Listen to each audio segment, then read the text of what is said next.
ನಮ್ಮ ಭಾರತ ದೇಶದಲ್ಲಿ 3 ಸೆಕ್ಷನ್ ಇದೆಯಮ್ಮ. ಏನು? ನಂಬರ್ 1 ಹೃದಯಾಘಾತ ನೋಡ್ತಾ ಇದೆಯಮ್ಮ ಈಗ. ಈಗ ಸ್ಟಾರ್ಟ್ ಇದು ನಮ್ಮ ದೇಶದಲ್ಲಿ, ಈಗ ಸ್ಟಾರ್ಟು, ಇನ್ನು ಮುಂದೆ ಜಾಸ್ತಿನೇ ಇದು. ಇದಕ್ಕೆ ವೈಜ್ಞಾನಿಕವಾಗಿ ಯಾವ ಕಾರಣಕ್ಕೂ ಸಾಧ್ಯನೇ ಇಲ್ಲ. ಹೃದಯಾಘಾತವನ್ನು ತಪ್ಪಿಸಲಿಕ್ಕೆ 1 ವರ್ಷದ ಮಗುವಾಗಿರಬಹುದು, 10 ವರ್ಷದ ಮಗುವಾಗಿರಬಹುದು, ಮದುವೆ ಆಗದೆ ಇರಬಹುದು, ಇನ್ನು ಮುಂದೆ ಚಿತ್ರಣ ಇದೆ ಓಪನ್ ಆಗೋದು. ಹೆದರ್ಕೋಬೇಡಿ ಮಕ್ಕಳ ಬಗ್ಗೆ, ಹೆದರ್ಕೊಳ್ಳೋಕ್ಕಲ್ಲ, ಇದು ತಿಳ್ಕೊಳ್ಳೋಕ್ಕೆ. ಹೃದಯಾಘಾತ ಭಾರತ ದೇಶದಲ್ಲಿ ಪ್ರಾರಂಭ LKG. ನಿಮ್ಮ ಮಕ್ಕಳನ್ನು ಒತ್ತಡ ಕೊಟ್ಟು ಎಜುಕೇಷನ್ ಕೊಡೋಕ್ಕೆ ಪ್ರಯತ್ನ ಮಾಡ್ತಿರಲ್ಲ, ಇದನ್ನು ತಿಳ್ಕೊಳ್ಳಿ. ಚೆನ್ನಾಗಿ ಓದು, 98 ತಗೋ ಅಂತ ಹೇಳ್ತಿರಲ್ಲ ನಿಮ್ಮ ಮಗುಗೆ, ಹೃದಯಾಘಾತಕ್ಕೆ ಅಪ್ಪ ಅಮ್ಮನೇ ಅಪ್ಲಿಕೇಶನ್ ಸ್ಟಾರ್ಟ್. ಮಗು ಓದ್ಸೋಕ್ಕೋಸ್ಕರ ಮಗು ಏನೇ ಆಗಿಬಿಡಲಿ ಓದ್ಬಿಡಲಿ ಅಂತ ತೀರ್ಮಾನ ಮಾಡಿ 3 ವರ್ಷಕ್ಕೆ ತೊಗೊಂಡೋಗಿ ಸ್ಕೂಲಿಗೆ ಬಿಸಾಕ್ಬಿಟ್ರೆ ಆ ಮಗು ಹೆಂಗೆ ಬದುಕೋದು, ಅದು ಹೆಂಗೆ ಆರೋಗ್ಯ ಇರುತ್ತೆ, ಸ್ವಲ್ಪ ಯೋಚನೆ ಮಾಡಬೇಕಲ್ಲ. ನಾನು ಆರ್ಡರ್ ಮಾಡ್ತಾ ಇಲ್ಲ, ತಿಳ್ಕೊಳ್ಳಿ ಅಷ್ಟೇ. ನಿಮ್ಮ ವೈಯಕ್ತಿಕ ಹುಟ್ಟಿದ ತಕ್ಷಣ 1 ವರ್ಷಕ್ಕೆ ತಗೊಂಡು ಕೂರಿಸ್ಕೊಳ್ಳಿ, ನಿಮ್ಮ ವೈಯಕ್ತಿಕ ವಿಷಯ. ಆದರೆ ಒಂದು ತಿಳ್ಕೋಬೇಕು, ಮಗು ಚೆನ್ನಾಗಿರಬೇಕು ಅಂತ ಕೇಳೋ ಅಪ್ಪ ಅಮ್ಮನಿಗೆ ನನ್ನ ಪ್ರಶ್ನೆ ಇಷ್ಟೇ, ಎಷ್ಟರ ಮಟ್ಟಕ್ಕೆ ಮಗುವಿನಲ್ಲಿ ಏನು ಸತ್ಯ ತಿಳ್ಕೊಂಡಿದ್ದೀರಾ ನೀವು? ಆ ಮಗು ಜೀವನ ಎಲ್ಲಿಂದ ಪ್ರಾರಂಭ ಆಗಬೇಕು, ಅದಕ್ಕೆ ನಿಮ್ಮ ಒಂದು ಕೆಲಸಗಳೇನಾಗಬೇಕು, ನಿಮ್ಮ ಕರ್ತವ್ಯ ಏನು, ಯಾಕೆ ತಿಳ್ಕೊತಾ ಇಲ್ಲ?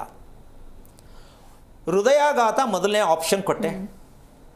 2ನೇದು ಆತ್ಮಹತ್ಯೆ. 3ನೇದು ನಾನು ಯಾವುದು ನಂಬಲ್ಲ, ನಾಸ್ತಿಕತೆ, ನನಗೆ ಯಾವುದು ಇಷ್ಟ ಇಲ್ಲ, ನೀವು ಬೇಕಾದ್ರೆ ಮಾಡ್ಕೊಳ್ಳಿ. 3 ಸೆಕ್ಷನ್ ಇದೆಯಮ್ಮ ನಮ್ಮ ಭಾರತ ದೇಶದಲ್ಲಿ. ಫಾರಿನಲ್ಲಿ 1, ನಮ್ಮ ಭಾರತ ದೇಶದಲ್ಲಿ 3 ಸೆಕ್ಷನಲ್ಲಿ ಪ್ರಾಣ ಕಳ್ಕೊಳ್ಳೋಕೆ ರೆಡಿ ಇರೋದು ನಮ್ಮ ದೇಶ. ಇದು ನಾವೇ ನಮ್ಮ ಮಕ್ಕಳಿಗೆ ಮಾಡುತ್ತಿರುವ ಸರ್ಟಿಫಿಕೇಟ್ ಕೊಡ್ತಾ ಇರೋದು, ಬೇಗ ಹೋಗ್ಬಿಡು ಪ್ರಪಂಚ ಬಿಟ್ಟು, ಬೇಗ ಹೋಗ್ಬಿಡು ಅಂತ. ಆದರೆ ನಮ್ಮ ಮಕ್ಕಳನ್ನ ಉಳಿಸ್ಕೋಬೇಕು ಅಂತ ಇವರು ಹೋರಾಟ ಮಾಡ್ತಾರೆ, ಸಾಧ್ಯನೇ ಇಲ್ಲ.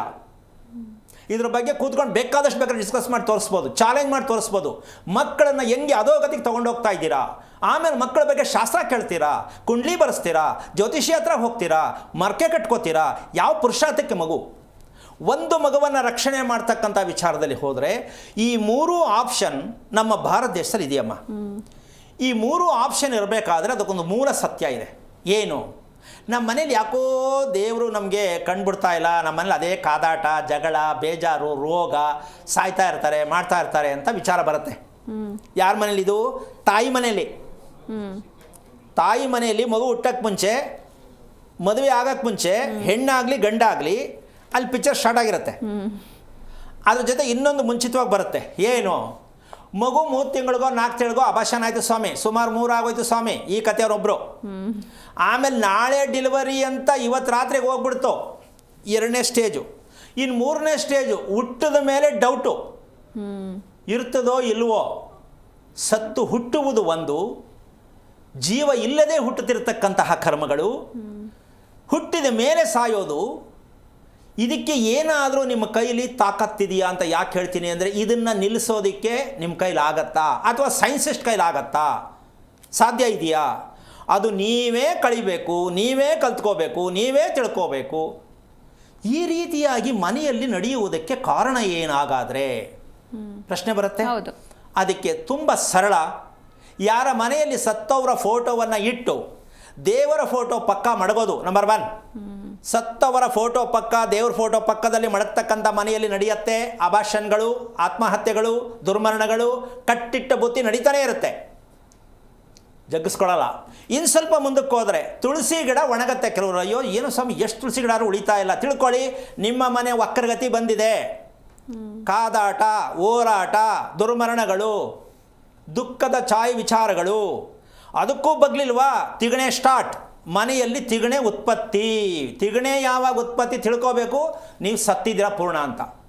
ಯಾರ ಮನೆಯಲ್ಲಿ ತಿಗಣೆ ಉತ್ಪತ್ತಿ ಆಗುತ್ತೆ? ಯಾಕೆ ತಿಗಣೆ ಉತ್ಪತ್ತಿ ಆಗುತ್ತೆ? ಅಯ್ಯೋ ಜಾಸ್ತಿನೇ ಆಯ್ತಾ ಇದೆ, ಔಷಧಿ ಹೊಡೆದ್ರು ಹೋಗಲೇ ಇಲ್ಲ, ಇದು ವಾರಂಟು, ಹೋಗಲ್ಲ. ತುಳಸಿ ಗಿಡ ಒಣಗೋದು, ತಿಗಣೆ ಮನೇಲಿ ಇರೋದು ತಿಳ್ಕೊಂಬಿಟ್ರೆ ನೀವೇ ತಿಳ್ಕೋಬೇಕು, ನಾವು ಎಲ್ಲವನ್ನು ಪೂರ್ಣವಾಗಿ ತಳ್ಳಿಬಿಟ್ಟಿದ್ದೀವಿ, ನಾವೇ ನಾಸ್ತಿಕರು, ಧರ್ಮಕ್ಕೆ ದೂರ ಆಗಿದ್ದೀವಿ, ನಮ್ಗೆ ಯಾವುದ್ರ ಬಗ್ಗೆ ನಂಬಿಕೆ ಇಲ್ಲ, ನಮ್ಗೆ ಯಾವುದು ಬೇಕಾಗಿಲ್ಲ, ನಮಗೆ ಮದುವೆ ಆಗಬೇಕು, ಮಕ್ಕಳಾಗಬೇಕು, ಒಂದು 5-6 ಮನೆ ತುಂಬ ಇರಬೇಕು. ಈ ಒಂದು ರೀತಿಯಲ್ಲಿ ಇರ್ತಕ್ಕಂಥವ್ರಿಗೆ ಈ ಮನೆಗಳಲ್ಲಿ ಈ ಸಮಸ್ಯೆಯನ್ನು ಕೊಡುತ್ತೆ. ಇನ್ನು ಸ್ವಲ್ಪ ಮುಂದಕ್ಕೆ ಹೋದರೆ, ಇದೆಲ್ಲ ಹೆಣ್ಣಿನ ಮೇಲೆ ನಡೀತಕ್ಕಂಥದ್ದು, ಈಗ ಹೇಳ್ತಾ ಇರ್ತಕ್ಕಂಥದ್ದು. ಇನ್ನು ಸ್ವಲ್ಪ ಮುಂದಕ್ಕೆ ಹೋದರೆ ಎಷ್ಟೋ ಮನೆಗಳಲ್ಲಿ ದೀಪ ಉರಿಯಲ್ಲ, ಕೆಡ್ತಾ ಇರುತ್ತೆ, ಕಿಟ್ಟ ಕಟ್ಟುತ್ತೆ.